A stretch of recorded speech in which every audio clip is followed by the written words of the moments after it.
বগুড়া বিমানবন্দর চালু নিয়ে কয়েকবার প্রস্তাব দেয়া হলেও কোনো গুরুত্ব দেয়নি আওয়ামী লীগ সরকার, জানালেন বিমান বাহিনী প্রধান হাসান মাহমুদ খান। রোববার বগুড়ার বিমানবন্দর এলাকা পরিদর্শন শেষে তিনি এমন তথ্য দিলেন। তিনি বলেন, এই বিমানবন্দর চালুর জন্য প্রয়োজন কমপক্ষে ৬,০০০ ফুট রানওয়ে, বর্তমানে রয়েছে ৪,৭০০ ফুট। এটি চালু হলে অর্থনৈতিক পরিসর আরও সমৃদ্ধ হবে। দেশের নবম বিমানবন্দর হিসেবে চালুর উদ্যোগও নেওয়া হয়েছে। বাজেট পেলেও ছোট পরিসরে চালু করতেও কমপক্ষে ১ বছর সময় লাগবে বলে জানান তিনি।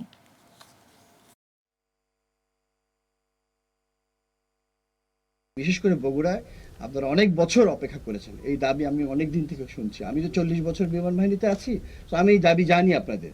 তো এতদিন যদি ধৈর্য ধরেন, আরেকটু ধৈর্য ধরেন। তো ইমিডিয়েটলি আমার যেটা দরকার হচ্ছে রানওয়ে রিকার্পেটিং করা। সে ব্যাপারে প্রথম স্টেপে যেটা কাজ করবে, আমাদেরকে সহযোগিতা করবে বেসামরিক বিমান চলাচল, যেটা রানওয়ে যেটা আছে এটাকে ব্যবহারযোগ্য করে ফেলবো আমরা। তারপরে এক্সটেনশন হচ্ছে বড় একটা ব্যাপার। সো ব্যবহারযোগ্য করার জন্য ওরা প্রস্তুত আছে এবং আমরা ইনশাল্লাহ অচিরেই এটুকু শুরু করবো।